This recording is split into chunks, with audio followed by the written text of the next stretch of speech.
नमस्कार, जय महाकाल। आप सभी का बहुत बहुत स्वागत है मेरे और आपके इस YouTube channel the revive astro में।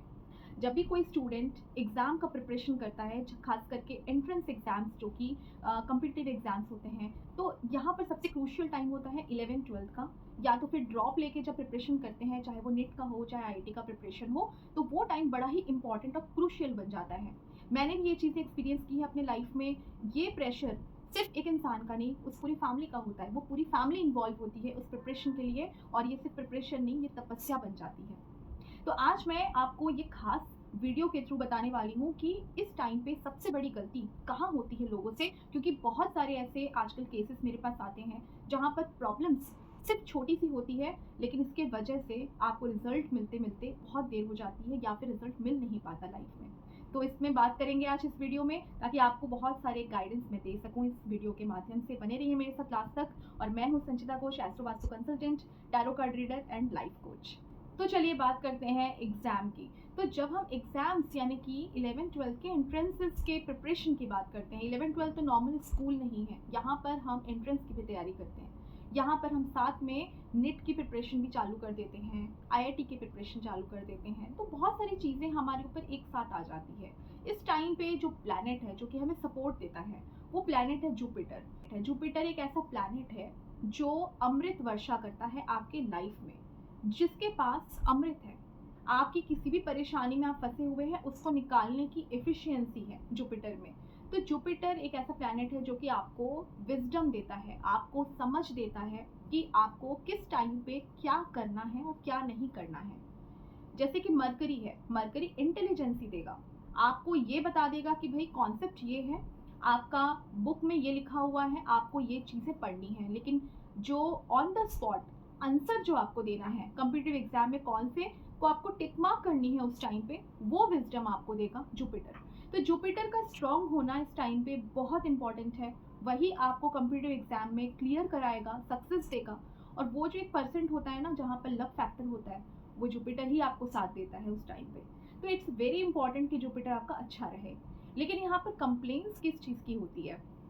कंप्लेन ये चीज़ की होती है कि यही एक टाइम है जो कि टीनेज वाला टाइम होता है, यहीं पर आपका माइंड भी डाइवर्ट होना चालू हो जाता है।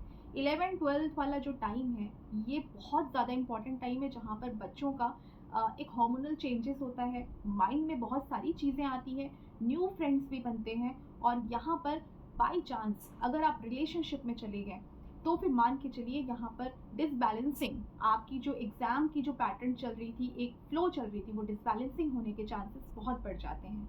अब आप बोल रहे होंगे कि ये तो एक बड़ा सा ऐसा पेरेंट वाला लेक्चर हो गया। जी नहीं, ये पेरेंट लेक्चर बिल्कुल नहीं है, ये एक एस्ट्रोलॉजी का एपिसोड है, जहाँ पर आपको मैं लॉजिकल बताऊंगी कि क्यों यहाँ डिसबैलेंसिंग होता है आखिर।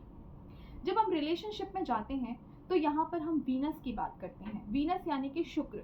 जब हम रिलेशनशिप में प्यार की बात करते हैं, लव अफेयर्स की बात की जाती है, किसी को पसंद करने की बात की जाती है, तो हमारे कुंडली में जो वीनस ग्रह है वो एक्टिवेट हो जाता है।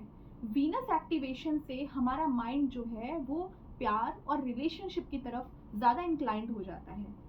अब आपको ये पता होगा कि जुपिटर और वीनस दोनों एक दूसरे के एंटी वर्क करते हैं। क्यों?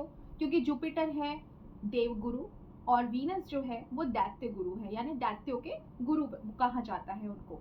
तो जुपिटर और वीनस जब एंटी हो जाते हैं, एंटी होते हैं, और जब आपने अपने लाइफ में वीनस को एक्टिवेट कर दिया, तो जुपिटर यहाँ पर कमज़ोर पड़ जाता है। चाहे आपके चार्ट में जुपिटर कितना ही स्ट्रांग क्यों ना हो, लेकिन अगर आप अपने लाइफ में उस टाइम पीरियड में डाइवर्ट हो गए हैं, प्यार और रिलेशनशिप वाली चीज़ों में इन्वॉल्व हो गए हैं, तो ये मान के चलिए जुपिटर आपका अच्छा वर्क नहीं करेगा, क्योंकि आपको ज़रूरत है विजडम की, और यहाँ पर आपने वीनस की एनर्जी को ले आए हैं अपने लाइफ में।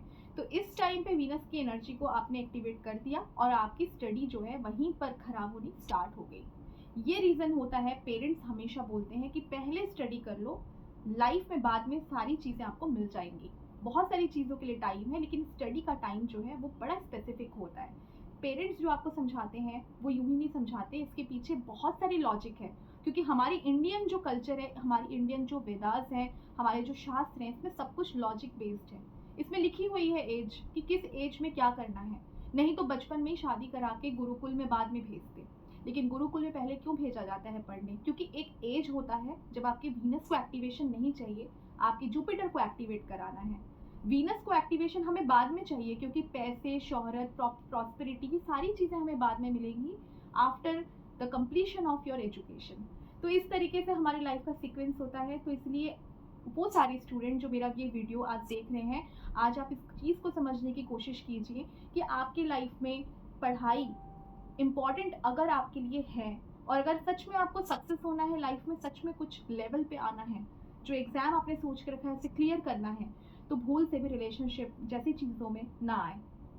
हो सकता है आपका पार्टनर बहुत लॉयल है, हो सकता है आपका पार्टनर बहुत सपोर्टिव है। मेरे पास ऐसे केसेस भी आते हैं जो लोग बोलते हैं कि हम ग्रुप स्टडी करते हैं तो हमारी पढ़ाई बहुत अच्छी होती है, हमारा रिलेशनशिप बिल्कुल है, लेकिन हम अपना माइंड बिल्कुल फिक्स रखें, जब क्लियर होगा एग्ज़ाम, जब हमारा सब पढ़ाई सेटल होगा, देन वी विल थिंक। लेकिन फिर भी मैं बोलूँगी, आपने कहीं ना कहीं 2% 5% ही सही वीनस को एक्टिवेट कर दिया है, और इसका इम्पैक्ट बाद में समझ में आता है जब रिजल्ट आती है। तो इसलिए इस धोखे में ना रहे कि हमें फ़र्क नहीं पड़ेगा, फ़र्क तो पड़ता है। ठीक है, तो ये है प्रूवन चीज़ें, इसको माने तो आपकी लाइफ ज़्यादा अच्छी हो सकती है, आपके एग्ज़ाम्स निकल सकते हैं, आपकी लाइफ थोड़ा हो सकता है कि आपने जो सोचा है उस लेवल को आप अचीव कर सकते हैं। इसको ज़रूर ध्यान में रखें, और अगर आपको ये वीडियो पसंद आया होगा तो इसे लाइक शेयर ज़रूर करें और उन सभी स्टूडेंट तक पहुँचाएँ जो स्टूडेंट इस साल अपना प्रिपरेशन चालू किए हैं, जिन लोगों ने ड्रॉप लिया हुआ है या जो 11th में पहुंच चुके हैं, 12th में पहुंच चुके हैं और बहुत ज़्यादा मेहनत करने की सोचे हैं, उन बच्चों को ये वीडियो ज़रूर पहुंचाइए ताकि उनकी भी लाइफ बन सके, वो भी अपनी लाइफ में सक्सेस हो सके। नमस्कार, जय महाकाल।